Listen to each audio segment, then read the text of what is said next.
पाण्याची बाटली घ्यायची.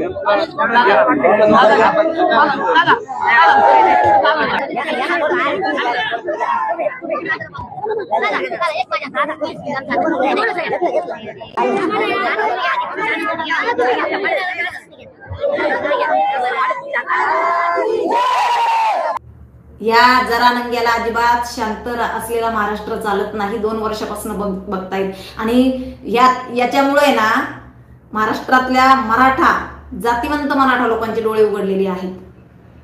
आणि ती लोक सांगत आहेत की नाही ताई, तुम्ही म्हणत होत्या ना तेच बरोबर आहे. दररोज कॉल आहे तुम्हाला, दररोज. आम्ही एकेकाळी तुम्हाला वाईट बोलत होतो, पण आज आम्हाला कळतंय तुम्ही म्हणताना तेच बरोबर आहे. आणि ज्या वेळेला SITची चौकशी होईल ना जरांगेची, त्यावेळेला तर दूध का दूध आणि पाणी का पाणी होणारच आहे हो, त्यावेळेला होणारच आहे. पण ती SIT चौकशी याला होऊ द्यायची नाही, म्हणून हा वाट बघत असतो एक एक एक एक एक असं काहीतरी घडावं, म्हणजे माझ्या चौकशीवर पडदा पडेल. एक दे ना स्वतःची चौकशी करा म्हणून बोल ना. का बरं माझी चौकशी काढा म्हणून तू उपोषण केलं होतं? चौकशी करा म्हणून बोल ना तू, की लावा माझ्यावर चौकशी. हा, मी नाही भीत कुणाच्या बापाला. का घाबरला होता चौकशी ज्या वेळेला लावू म्हटली त्यावेळेला? का बरं तू शेवटचं उपोषण त्याच्यासाठी केलं होतं? लास्टला तुझं काय यासाठी मागे घेतली ना, मग मी ते करू ना जाईल बोलला होता ना तू. अशा बाजार बुंग्यांना घाबरणारी संगीता वानखेडे नाही. धमक्या देत आहेत सुरेश अण्णादासच्या नादी लागू नका. बापरे बाप, बघा म्हणजे किती हिंमत या लोकांची. दसला बोलू नको, नाही तर कुठं तुला ना नेऊन सोडतील. अरे वा, हाके ते पण उठला. म्हणजे या लोकांना ना वाट बघून असतात ही लोक. कधी जातीचे गोळे फेकले जातील आणि आम्ही त्याचा बॉम्ब मध्ये रूपांतर करू, घरात घुसून मारू. या म्हणजे पोरं उद्या तलवारी घेऊन निघले पाहिजे घराच्या बाहेर. पोरांनी उद्या एकमेकांची डोकी फोडली पाहिजे. याला तेच हवंय, याला तेच हवं. पेटवत ठेवायचं. महाराष्ट्रामध्ये शांतता अजिबात आलीच नाही. तुमचा माणूस आहे ना, दसला द्या ना, तुम्ही द्या काही परमिशन की तू ह्या भूमिका मांड, मी हे जाहीर करतोय. भयंकर परिस्थिती महाराष्ट्राची या लोकांनी करून ठेवली आहे. फडणवीस साहेब, तुम्ही दनादन नोटीस काढा ना यांच्यावर तुम्ही लावा ना कलम. कारण काय माहिती का, दसनी सांगितलेले मला पंकजा मुंडेंनी मदतच केलेली नाही बरं का. आता पंकजाताई मुंडे ह्या भाजपच्याही विरोधात जाणार नाही आणि फडणवीस साहेबांच्याही विरोधात जाणार नाही. CIDच्या हातामध्ये गेलेली आहे केस आणि ते कसून चौकशी करतायत तुमच्याच भावाच्या मारेकऱ्यांना न्याय मिळवून देण्यासाठी.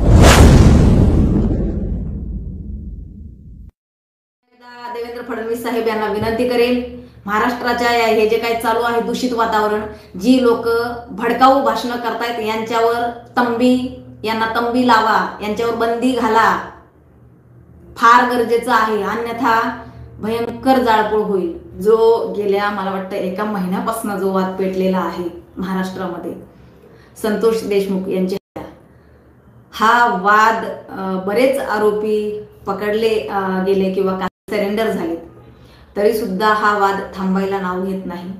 आणि मला वाटतं यामुळं कुठंतरी तपासामध्ये दिरंगाई होईल किंवा तपासामध्ये अडथळे येईल असं कुणीच काही करू नये. माझी विनंती राहील संतोष देशमुख यांच्या कुटुंबाला की तुम्ही या राजकारणी कोल्ह्या कुत्र्यांच्या नादी लागू नका. हे राजकारणी कोल्हे कुत्रे आहेत ना, हे संतोष देशमुख यांच्या प्रेतावर यांच्या भाकरी भाजून खायला लागले, तेवढं लक्षात ठेवा. असं म्हणायला हरकत नाही. यांच्या चितेवर संतोष देशमुख, आज यांचं अख्खं कुटुंब उद्ध्वस्त झालेलं आहे आणि या लोकांना राजकारण सुचत आहे. फक्त कसं पेटल्या जाईन आणि संतोष देशमुख यांच्या विषयाच्या माध्यमातून 2 समाजामध्ये कसं तेढ निर्माण करता येईल, 2 जातींमध्ये कसं तेढ निर्माण करता येईल, याचा पूर्णपणे प्रयत्न सुरेश धस आणि जरानंगे या दोघांनी करणं लावलाय.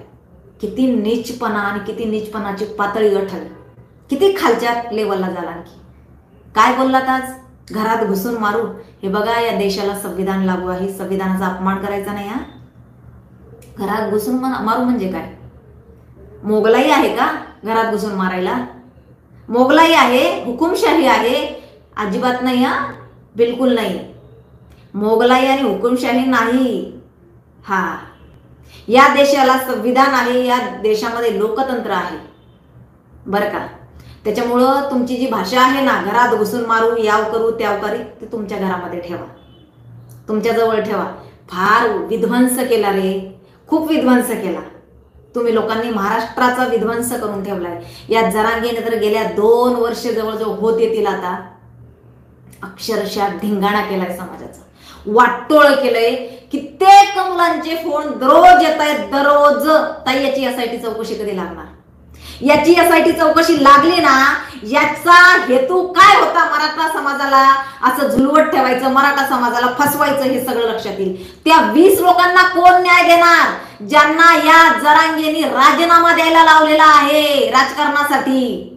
याचं ऐकून त्या लोकांनी शासकीय नोकरीचा राजीनामा दिलेला आहे. त्या लोकांना कोण न्याय देईल सांगा तुम्ही? कोण न्याय देईल त्या लोकांना? त्यांचं घर कसं चालेल? हे दिसतंय का लोकांना? हे दिसतंय लोकांना? काय चाललंय कळतंय का? आपणच आपला विध्वंस करून घेतोय या लोकांच्या नादाला लागून. जो समाज गुन्ह्या गोविंदाने गेली कित्येक वर्ष एका ठिकाणी एका छताखाली नांदत होता, ती लोक आपल्या सुखादुखामध्ये सामील व्हायची, आपली लोक त्यांच्या सुखादुखामध्ये सामील होत होती.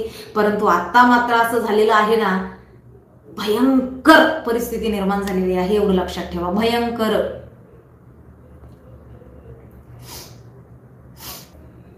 एकच मिनिट फक्त.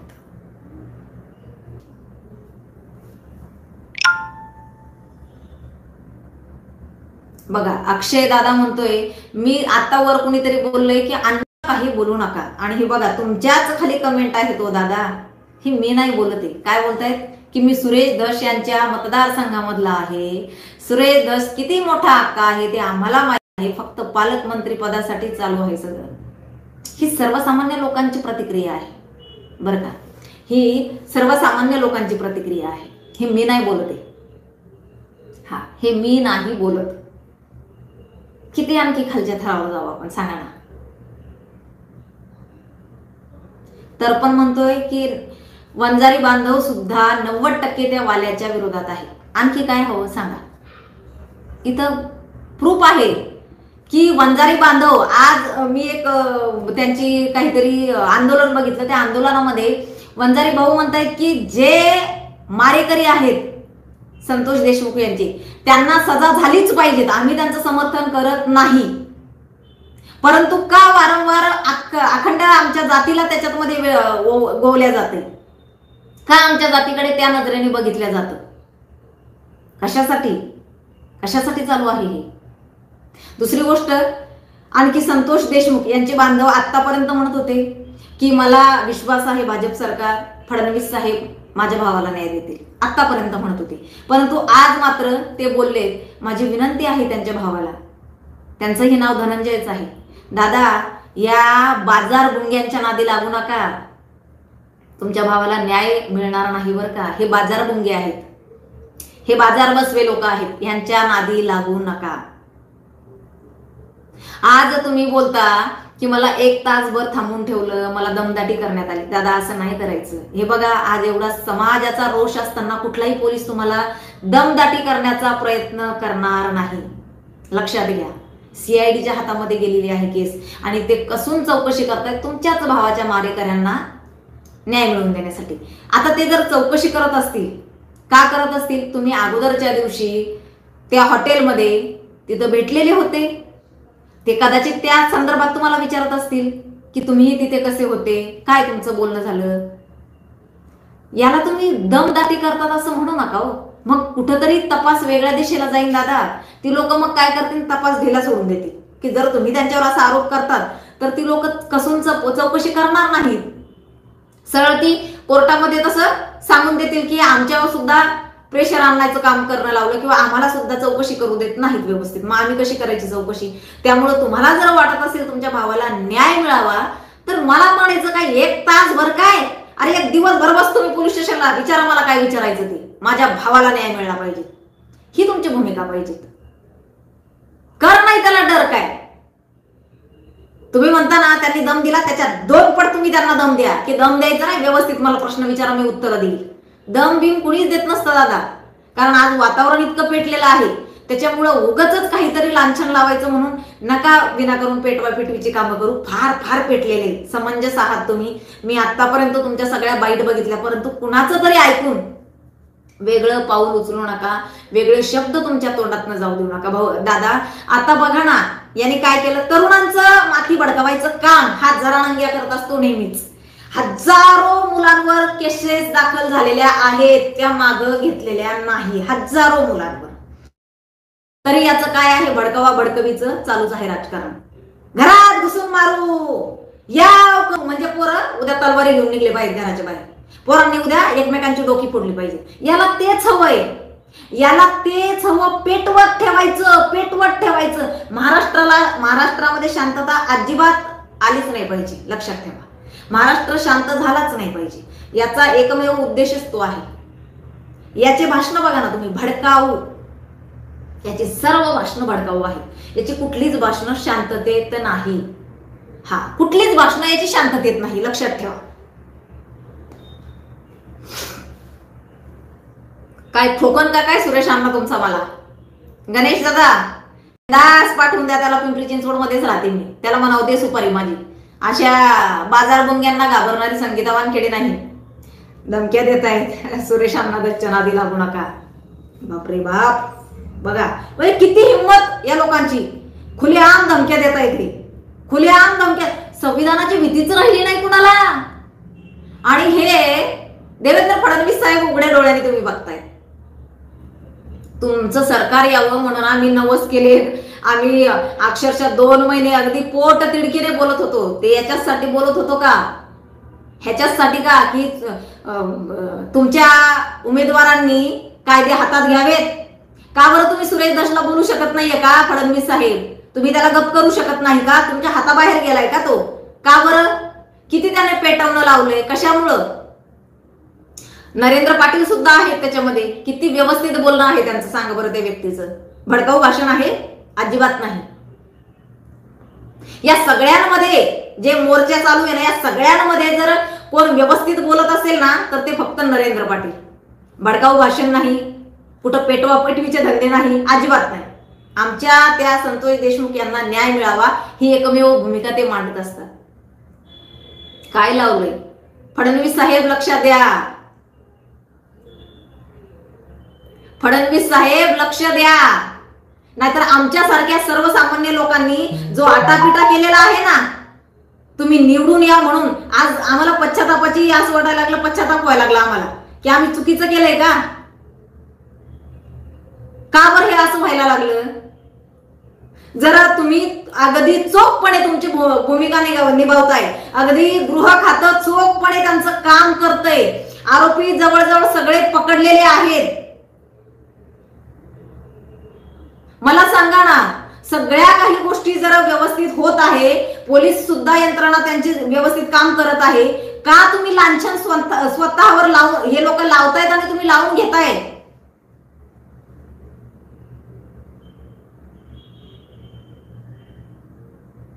का तुम्ही लावून घेताय?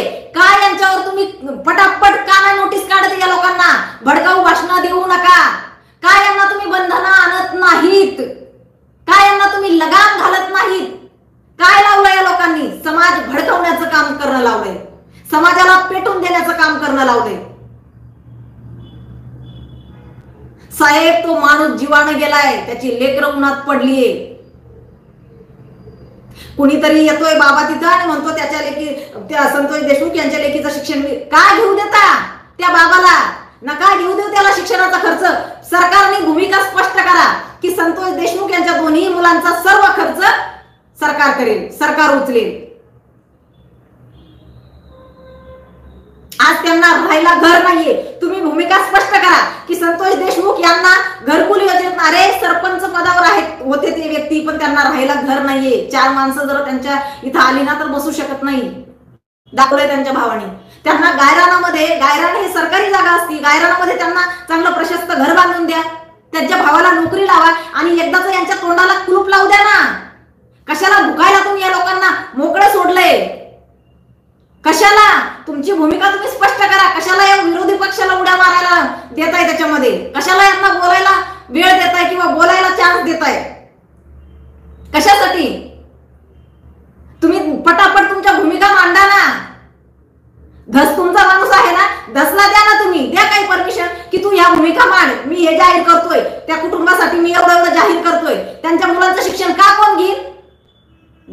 पब्लिकचे पालक आम्ही आहोत, पब्लिकने आम्हाला, जनतेने आम्हाला निवडून दिलं, तर आम्ही का विरोधी पक्षाला त्या मुलांचं शिक्षण घेऊ द्यायचं? आम्ही घेणार. ही भूमिका तुम्ही मांडा फडणवीस साहेब. ही तर कुठंतरी चुकताय तुम्ही, मला असं वाटतंय. आम्ही एवढे मोठे नाहीयेत, तुमच्यासाठी मताचं भीक मागितलंय आम्ही जनतेला. नाही नाही महायुतीचं निवडून आली पाहिजेत, नाही नाही महायुतीचं निवडून आली पाहिजेत, असं नाही घडलं पाहिजे. हे चुकीचं घडायला लागलं.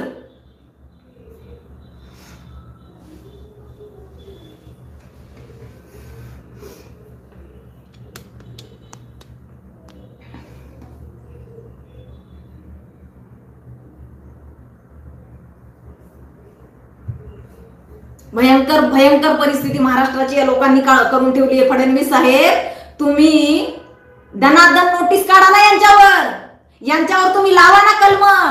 जातीवाद पेटवायला लागलेत हे लोक म्हणून. आम्ही समर्थ आहोत. तुम्ही पत्रकार परिषद घेऊन सांगा, कुणालाही याच्यामध्ये ढवळाढवळ करायची गरज नाही. सरकार शिस्तबद्ध पद्धतीने काम करत आहे. चौकशीच्या अगोदरच फाशी नाही होते, त्याला काहीतरी उद्या हीच लोक बघा माझ्या भावांनो, आज जर सरकारने या लोकांचं एन्काउंटर केलं किंवा यांना फाशी दिली, उद्या हीच विरोधी लोक, जसं त्या पालघरच्या घटनेमध्ये कुठल्या सॉरी काय ते बदनापूरच्या घटनेमध्ये झालं होतं, त्या मुलीच्या मारेकऱ्याला एन्काउंटर करा त्याचं, म्हणून हेच लोक म्हणत होते त्याला फाशी द्या. आणि ज्या वेळेला त्याचं एन्काउंटर करण्यात आलं त्यावेळेला हीच लोक उड्या मारत होती. कसं काय केलं संविधानिकरित्या? या देशाला संविधान लागू आहे. मग ज्या वेळेला जरांगे आणि धस बोलतो त्या लोकांना फाशीच द्या, त्यावेळेला संविधान नाही का देशाला लागू? त्यावेळेला देशाचं संविधान कुठं आहे? म्हणजे ज्या वेळेला सरकार काही चांगल्या गोष्टीसाठी काही पाऊल उचलत असेल त्यावेळेला संविधान पुढे आणतात, आणि ज्या वेळेला तुम्ही लोक तुमच्या उपयोगासाठी, तुमच्या स्वार्थासाठी, तुमच्या राजकारणासाठी संविधानाचं नाव घेता त्यावेळेला सांगा ना मला.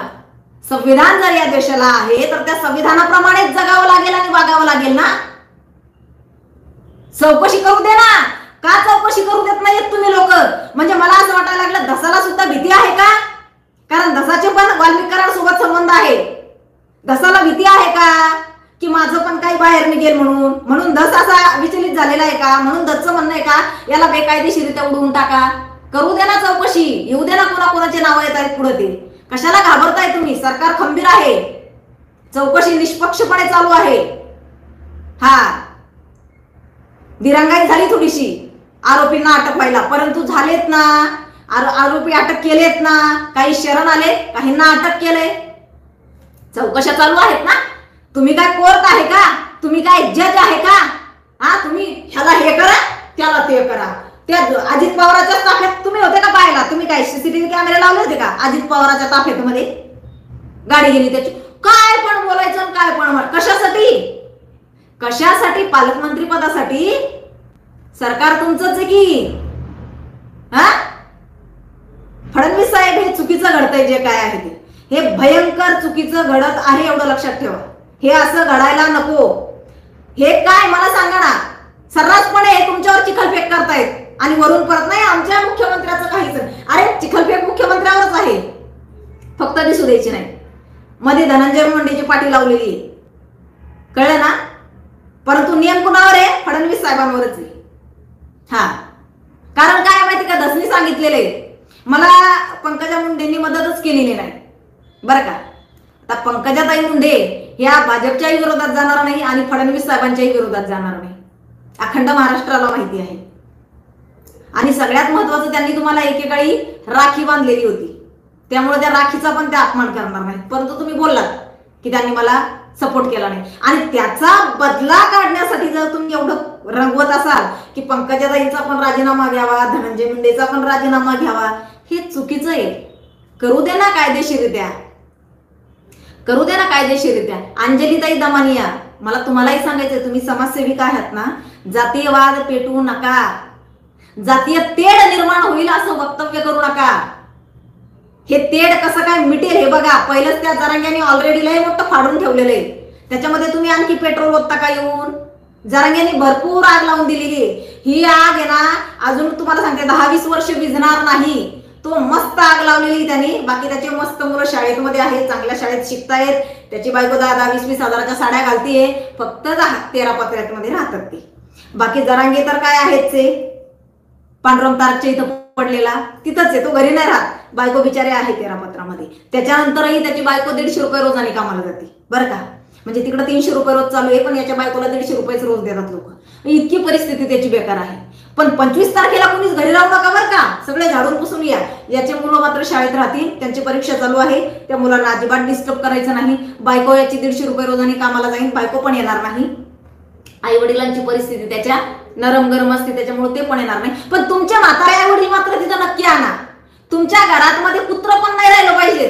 त्या कुत्र्या सगळं तुम्ही तिथं या अंतरावलीमध्ये. बाकी याला विचारायचं नाही कुणी. हा बाबा आहेच तुमच्यासाठी, त्यांनी सांगितलं माझं काय, मी आहे ना. बाकी याचा परिवार सुखी. हा, याचा परिवार, तुमचा परिवार, तुमची मुलं परीक्षा नाही दिली तरी चालेल तुमच्या मुलांनी बरं का. आता प्रथम सत्राची परीक्षा असेल, ती नाही दिली ना, जानेवारी नंतर असते ती परीक्षा, ती नाही दिली ना तरी चालेल. तुमच्या मुलांनी प्रथम सत्राची परीक्षा नाही दिली तरी चालेल. हा,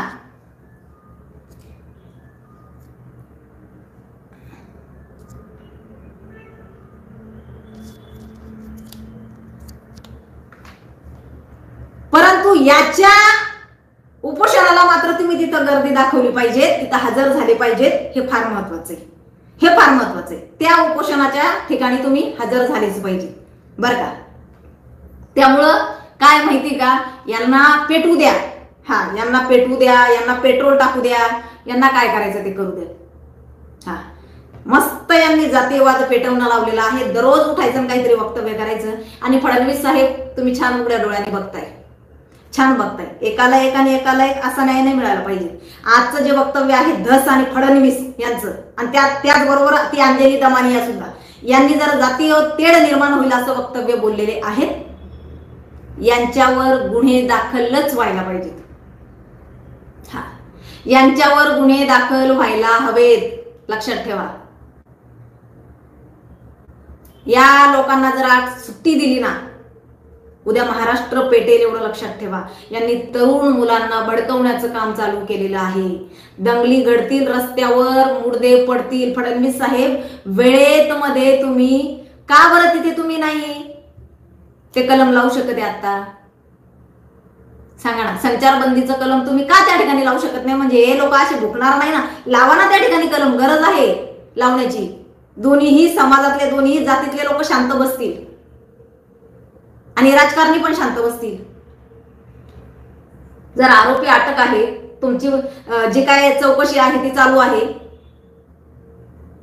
कशासाठी? फार भयंकर आहे. म्हणजे आज खरं सांगते, फडणवीस साहेबांवर फार राग आहे, फार राग आहे की त्यांना का ते ठोस पावलं उचलत नाहीये, का ते या लोकांवर. जरी तुमचा असेल ना धस, तरी तुम्ही ना इतिहास घडवा. आमचा जरी असेल तरी माफ केला जाणार नाही. धसवर सुद्धा गुन्हे दाखल करा. तुमचा जरी असेल धस, तुमच्या पक्षाचा ना, तरी तुम्ही आज धसवर गुन्हे दाखल केलेच पाहिजे. माफी चुकला ना, माफी कुणालाच नाही. हा तुमचाच नियम आहे ना फडणवीस साहेब. मग तुम्ही का बरं शांत आहात? का शांत आहात तुम्ही? चुकीचं आहे तुमचं. तुम्ही जे वागताय ना, हे तुम्ही काय करायला लागले माहितीये का? तुम्ही हे लोक जे काय जातीय दंगल पेटवायला लागले ना, तुम्ही मस्त बसून मला असं वाटतं मजा बघायला लागले की करू देत काय करायचं ते. असं नाही व्हायला पाहिजे. तुमच्यावर महाराष्ट्राचा विश्वास आहे, आमच्या सर्वसामान्य लोकांचा विश्वास आहात तुम्ही. तो विश्वासाला कुठेतरी तडा जाऊ देऊ नका. तुम्ही पटापट निर्णय घ्या आणि या लोकांवर योग्य ती कारवाई करा. हे चुकीचं व्हायला लागले, कुठेतरी हे चुकीचं व्हायला लागले. महाराष्ट्रात मध्ये वेगळा संदेश जायला लागला. कुणीच कुणाच्या बापाला भीत नाही अशी परिस्थिती होऊन बसलेली आहे. कुणीही उठतं काहीही म्हणतं, कुणीही उठतं काहीही बोलतं.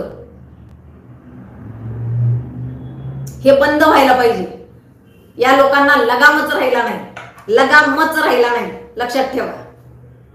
हा, तिकडे ते एक हाके ते पण उठला. म्हणजे या लोकांना आहे ना वाट बघून बसतात ही असतात ही लोक. कधी कधी जातीचे गोळे फेकले जातील आणि आम्ही त्याचा बॉम्ब मध्ये रूपांतर करू. कधी एकदा जातीचे गोळे फेकले जातील, हा, की आम्ही त्याच्यामध्ये दारुगोळा भरू आणि स्फोट करून टाकू त्याचा.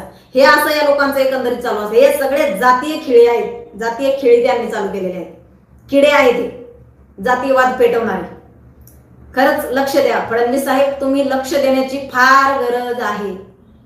मुडदे पडतील नाही तर रस्त्यामध्ये. बघा ना, आत्ताच मला धमकी येत आहे, दसला बोलू नको नाही तर कुठल्या कुठं तुला नेऊन सोडतील. अरे वा, क्या बात आहे. भीतीच नाही राहिली संविधानाची. म्हणजे तुम्ही जे चुकीचं वक्तव्य करता त्याच्यावर त्याचं खंडन आम्ही करायचं नाही. तुम्ही जे करता तुम्हाला बिंदास करू द्यायचं.